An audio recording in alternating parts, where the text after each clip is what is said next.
Si Dorothea Helen Puente ay ipinanganak noong Enero 9, 1929 na isang Amerikanang nahatulan bilang isang serial killer. Noong 1980s, nagpatakbo si Puente ng isang boarding house sa Sacramento, California at pinaslang ang iba't ibang border na may edad na may kapansanan sa pag-iisip.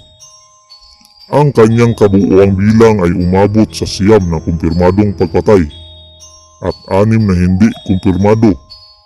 Tinawag ng mga pahayagan si Puente na Death House Landlady.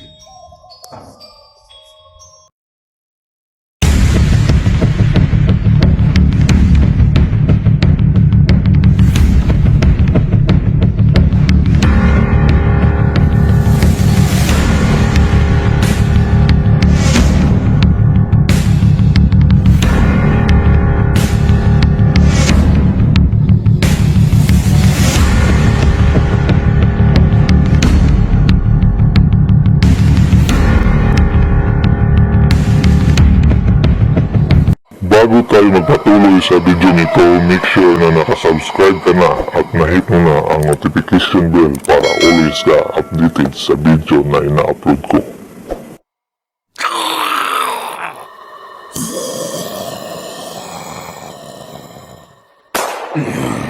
Si Puente ay nagpapakita na isang nagmamalasakit na mas matandang babae na nagpapatakbo ng isang boarding house sa Sacramento. Ngunit sa totoo lang, nagpapatakbo siya ng isang nakakamatay na operasyon. Ang serial killer na tinaguriang Death House Landlady ay pinaghihinalaang pumatay na hindi bababa sa 9 na katao. Karamihan sa mga ito ay sariling mga nangungupahan. Habang si Puente ay kinasuhan ng pagpatay sa 9 na katao, siya ay nahatulan sa 3 lamang sa kanila noong 1993. Ang isang hurado ay hindi maaaring magpasya sa iba pang 6 na pagpatay. Sa panahon ng paglilitis sa kanya, sinabi ng pag-uusig na siya ang biktima ng mahihina at matatanda sa pamamagitan ng pagbibigay ng bahay para sa mga taong lulong sa alak at sa taong walang bahay, na iniulat ng The Los Angeles Times noong 1993.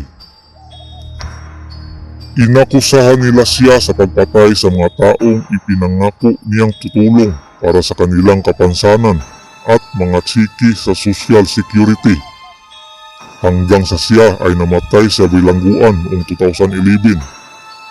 Pinananatili niya ang lahat ng mga border ay namatay sa natural na mga sanhi. Ang labi ng 7 nangungupahan ay kalaunan ay natagpuan sa kanyang bakuran, habang si Puente ay hindi nahatulan ni Ruth Monroe, ang 61 taong gulang na babae na pinaniniwalaang unang biktima ni Puente. Siya ay kasusyo sa negosyo ni Puente na namatay noong 1982.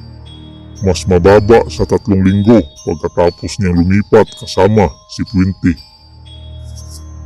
Natukoy ng isang koronel na namatay siya sa labis na dosis ng droga. Ngunit hindi matukoy kung ito ay isang pagpapakamatay o pagpatay, ayon sa Los Angeles Times.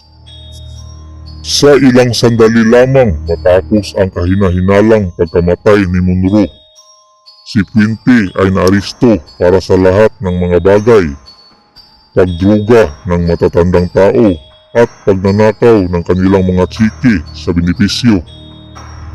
3 taon na nakulong si Puente. Si Iverson Gilmot, 77 na taong gulang, ay isa pang hinihinalaang biktima ni Puente. Siya ang kanyang pinpal sa panahon ng 3 taong pagkakulong niya sa bilangguan. Siya ay nanirahan sa Oregon, ngunit lumipat sa California upang pakasalan si Puente nang siya ay pinakawalan noong 1985, na iniulat ng The Los Angeles Times. Gayunpaman, hindi sila kailanman nakakuha ng hits at hindi nagtagal ay natagpuan siyang patay. Ang kanyang katawan ay natuklasan sa isang pansamantala na kabaong malapit sa Sacramento River noong araw ng bagong taon ng 1986. Si Dorothy Miller ay isang 64 na taong gulang na babae na huling nakita na buhay noong Oktubre 1987 na iniulat ng The Los Angeles Times noong 1993. Siya ay nangungupahan sa boarding house ni Puente nang siya ay nawala. Si Miller ay isang veterano ng hukbo at ginamit ni Puente ang veteranong card ng pagkakakilanlan ni Miller upang makakuha ng paggamot. Si Puente ay nahatulan ng pagpatay sa first degree dahil sa pagkamatay ni Miller. Si Benjamin Fink na 55 na taong gulang ay naglaho noong Abril 1988 habang nakatira sa bahay ni Puente.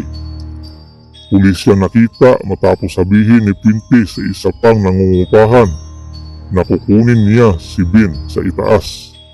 Ayon sa The Los Angeles Times, inilarawan siya ng outlet bilang isang alkoholiko. Si Puente ay nahatulan ng first degree ng pagpatay sa pagkamatay ni Fink. Ang hurado sa kaso ni Puente ay nagpasya na pinatay niya si Luna Carpenter, 78 na taong gulang noong 1987. Si Carpenter ay inilarawan bilang isang may sakit na biyuda na teknikal na namatay mula sa labis na dosis ng gamot habang nakatira ni Puente. Gayunpaman, pinananatili ng mga saksi na siya ay sobrang may sakit na walang paraan na maaari siyang lumakad sa silid ng mag-isa upang ubusin ang mga gamot na kumitil sa kanyang buhay. Si Bert Montoya ay isang taong may kapansanan sa intelektual. Inilagay siya ng isang social worker sa boarding house ni Puente. Ngunit nawala siya noong 1988. Maliwanag na may iba't ibang mga dahilan si Puente para sa pagkawala niya sa isang pagkakataon. Inaangkin niya na nagpunta siya sa Mexico ayon sa 1993 Los Angeles Times. Nang maglaon, nang hinukay ng pulisya ang bakuran ng boarding house, natagpuan nila ang bangkay ni Montoya. Si Betty Palmer ay isang 78 na taong gulang na nangungupahan na nakatira sa boarding house. Natagpuan siyang inilibing sa likuran ng bahay nang wala ang kanyang ulo, kamay at paa. Ayon sa aklat na tunay na may akda ng krimen na si Peter Runsky noong 2007 na librong Mga Babae na Serial Killers, paano at kung bakit ang mga babae ay naging monsters. Si James Gallop ay isang 62 na taong gulang na nangungupahan ni Puente. Bago nakatira sa kanyang boarding house, nakaligtas siya sa parehong atake sa puso at operasyon sa tumor sa utak. Ayon sa mga babae na serial killers. Si Vera Faye Martin ay isang 64 na taong gulang na residente ng boarding house ni Puente. Naniniwala ang mga investigator na maaaring inilibing siya ng buhay na isinulat ni Brunsky. Si Puente ay namatay sa bilangguan sa Chowchilla noong Marso 27, 2011 mula sa natural na mga sanhi.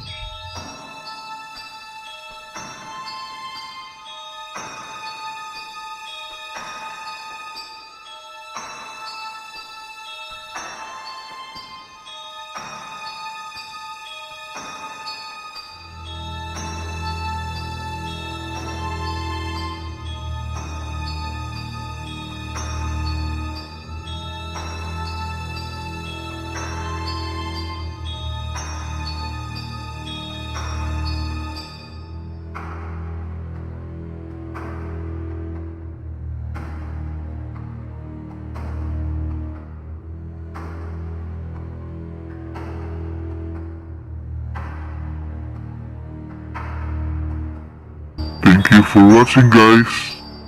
Huwag kalimutang mag-like and subscribe. Bye-bye!